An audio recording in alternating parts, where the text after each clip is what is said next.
थाना प्रभारी रामकिशन यादव ने बताया कि यूपी के हमीरपुर जिले की निवासी गीता ने राजाखेड़ा थाने में रिपोर्ट दर्ज कराई कि उसकी 5 वर्षीय बेटी वर्षा की संदिग्ध परिस्थितियों में मौत हो गई है। गीता अपने पति और बच्चों के साथ ईंट भट्टे पर मजदूरी करने आई थी। 16 मार्च को अचानक बच्ची की मौत हो गई, जिसके बाद परिवार गाँव लौट गया। वहां परिजनों की सलाह पर जब पोस्टमार्टम कराया गया तो चौंकाने वाला खुलासा हुआ।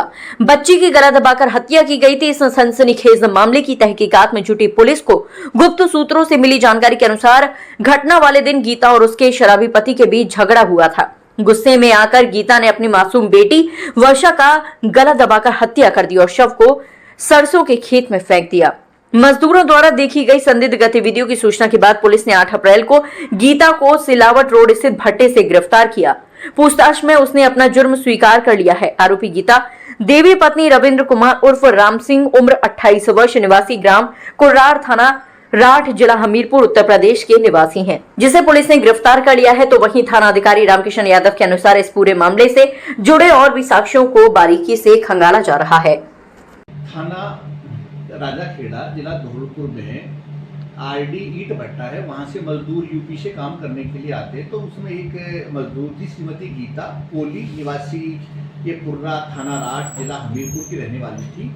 उसने एक रिपोर्ट थाने में दी कि मेरी बच्ची की किसी ने गला दबा करके हत्या कर दी है। और इसका पोस्टमार्टम भी उन्होंने, घटना चूंकि यहाँ की थी, राजाखेड़ा की, लेकिन यहाँ उन्होंने न करा करके वहाँ करवाया गया है। जब इसकी इन्वेस्टिगेशन करी तो इन्वेस्टिगेशन में ये पाया गया कि इसकी मृत्यु, बच्ची वर्षा की मृत्यु उसकी मां ने करी है। पति पत्नी के मध्य में आपसी झगड़े होते थे। झगड़े के मध्य में आवेश में आकर के उसने अपनी बेटी की मृत्यु कर दी। इसके संबंध में आवश्यक हमारे पास में एविडेंस भी है। और रात को ही इसने बच्ची को अपने जहाँ ये जिस झोंपड़ी में रहती थी वहां से उस खेत में डिप्लॉय किया था, जहां पर उसकी डेड बॉडी मॉर्निंग में मिली थी। इसको डिप्लॉय करते हुए एक व्यक्ति ने देख भी लिया था। मौके पर हमने एफएसएल यूनिट भी बुलाई है, साइबर सेल का भी उपयोग लिया गया है और अभी भी फॉरेंसिक मोबाइल यूनिट को हम बुला रहे हैं। कितने तारीख को मामला था ये घटना तो वैसे 16 मार्च की है, लेकिन इन्होंने रिपोर्ट हमें दर्ज कराई है जो 25 मार्च को दर्ज कराई थी। इन्होंने उस रात को बच्ची गायब हुई थी, उसकी भी रिपोर्ट नहीं दी। बच्ची की डेड बॉडी मिली, उसकी भी रिपोर्ट नहीं दी। ये अपने वहाँ पे यूपी में लेकर के चले गए। वहाँ पे पोस्टमार्टम इनके परिजनों ने करवाया। तब इस चीज का पता लगा कि बच्ची को गला दबा करके मारा गया था। महिला को कहाँ से गिरफ्तार किया? महिला चूंकि यहाँ पे आई हुई थी आरडी भट्टा पे अपना सामान लेने के लिए, इसके जो भी शोक के दिन पूरा होने पे, तो जैसे ही सूचना मिली तो वहां से ला करके इसको गिरफ्तार किया गया था।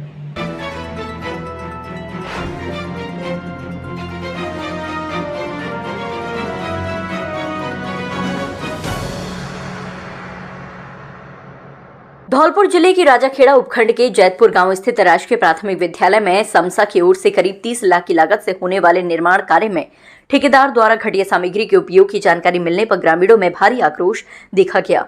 इस दौरान भाजपा युवा नेता संजय कसाना के नेतृत्व में ग्रामीणों ने जैतपुर के राजकीय प्राथमिक विद्यालय पहुंचकर निर्माण कार्य को देखा।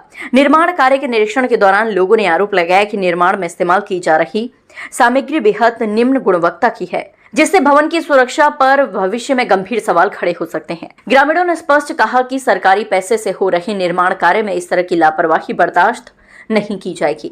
भाजपा युवा नेता एवं जिला परिषद पूर्व प्रत्याशी संजय कसाना ने कहा कि जैतपुर गांव के राजकीय विद्यालय में जो निर्माण कार्य चल रहा है उसमें विभागीय अधिकारियों की अनदेखी एवं ठेकेदार की मिलीभगत से घटिया सामग्री का उपयोग किया जा रहा है।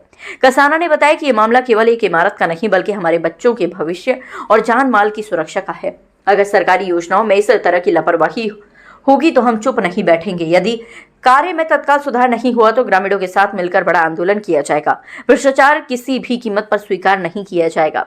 संजय कसाना ने विभागीय जेईएन एवं ठेकेदार से इस गंभीर मामले पर जवाब मांगा है और ठेकेदार के खिलाफ सख्त कार्रवाई की मांग की है और कहा कि समय रहते अच्छी गुणवत्ता का सामान निर्माण कार्य में नहीं लगाया गया तो ग्रामीणों के साथ मिलकर जिला कलेक्ट्रेट को शिकायत देंगे और जरूरत पड़ी तो धरना प्रदर्शन भी करेंगे और मुख्यमंत्री से लेकर प्रधानमंत्री तक इसकी शिकायत करेंगे। स्कूल में काम चल रहा है बिल्डिंग का और घटिया सामग्री लगाई जा रही है और ठेकेदार साहब से नम्र निवेदन है कि इसमें बढ़िया सामग्री लगाई जाए। यह सामग्री अगर नहीं अच्छी तरीके से लगाई जा रही तो हम कलेक्टर साहब शिकायत करेंगे। जैतपुर गांव के विद्यालय में 3 कमरों का निर्माण किया जा रहा है। उसमें बहुत ही घटिया क्वालिटी का सामग्री लगाई जा रही है और उचित काम भी नहीं किया जा रहा है। उसमें ठेकेदार जी से हमने बोला है कि काम सही समय पर सही काम किया जाए। अगर इसमें जल्द ही सही काम नहीं किया जाएगा तो कलेक्टर साहब से शिकायत की जाएगी। बोलो। एसओए साहब के हमारे जैतपुर गांव में स्कूल में घटिया सामान लगाया जा रहा है, तो जाए हिसाब से मान लो जल्दी बैंड टूट जाएगी, काम खराब हो जाएगा और हम कलेक्टर साहब पे करेंगे शिकायत।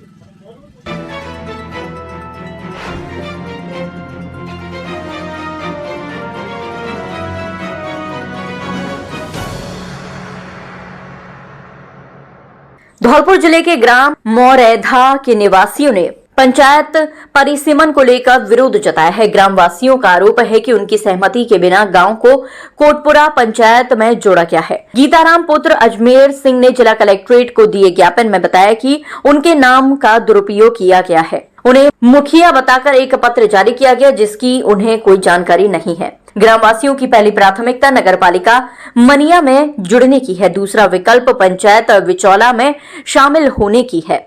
इसके पीछे की वजह दूरी है। कोटपुरा पंचायत गांव से 8 किलोमीटर दूर है, जबकि मनिया मात्र 2 किलोमीटर और विचौला केवल 500 मीटर की दूरी पर स्थित है। ज्ञापन में 2 पत्रों का जिक्र किया गया है। पहला पत्र क्रमांक 24 और दूसरा क्रमांक 329, दोनों 19 मार्च 2025 के हैं। ग्रामवासियों ने इन पत्रों में किए गए फर्जी हस्ताक्षर और अंगूठी निशानी का आरोप लगाया है। ग्रामवासियों ने कलेक्ट्रेट से मांग की है कि वर्तमान कार्यवाही को रोका जाए, साथ ही उनकी सुविधाओं और परेशानियों को ध्यान में रखते हुए नया निर्णय लिया जाए। ज्ञापन की प्रतिलिपि खंड अधिकारी राजाखेड़ा, तहसीलदार मनिया और जिला कलेक्ट्रेट धौलपुर को भी भेजी गई है। ज्ञापन देने वालों में सैकड़ों लोग मौजूद हैं। जो पंचायत परिसीमन राजस्थान में हुआ है, जिसमें अधिकारी कलेक्टर साहब दिशा निर्देश वाले जो भी अधिकारी संलग्न हैं, वो सारी कार्रवाइयों को मद्देनजर रखते हुए कार्रवाई की जाए परेशानियों और तथ्यों के आधार पर।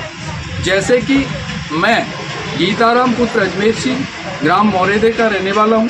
मेरे नाम से वोट बैंक की राजनीति करके कुछ लोगों ने हमारा नाम से मुख्य मुखिया बनाकर फर्जी एप्लीकेशन एसडीएम राजाखेड़ा को दी, कलेक्टर धौलपुर को दी, तहसीलदार मनिया को दी और कुछ जो वोट बैंक की राजनीति करते हैं उन लोगों ने कुछ पैसा लेकर पैसे की बदौलत या वोट बैंक के लिए फर्जी साइन किए और हमको मुख्य मुखिया बनाया। हमको पता भी नहीं है, ऐसे तो कोई भी कार्रवाई गलत है। अभी मेरे साथ एक्चुअल में हमारी पंचायत कोटपुरा है जो कि फिलहाल वर्तमान में है और अभी पुनर्गठन या नर्व सृजित हो रही हैं। तो मनिया हमसे 2.5 किलोमीटर दूर है और बिचौला मात्र 500 मीटर दूर है। तो या पहली प्राथमिकता है हमको मनिया में जोड़ा जाए, दूसरी प्राथमिकता है कि बिचौला में जोड़ा जाए। कोटपुरा में जाने में हमको बहुत दिक्कतें होती हैं और सारे ग्रामवासी मेरे साथ हैं जो कि मनिया में जुड़ने के लिए तैयार हैं और दूसरी प्राथमिकता बिचौला में जुड़ने के लिए तैयार। हमसे हमेशा जुड़े रहने के लिए चैनल को सब्सक्राइब करें और आप चाहते हैं कि हमारी हर खबर का नोटिफिकेशन आप तक पहुंचे तो बेल आइकन का बटन जरूर दबाएं। अगर चैनल सब्सक्राइब कर लिया है तो लाइक, कमेंट और शेयर करें।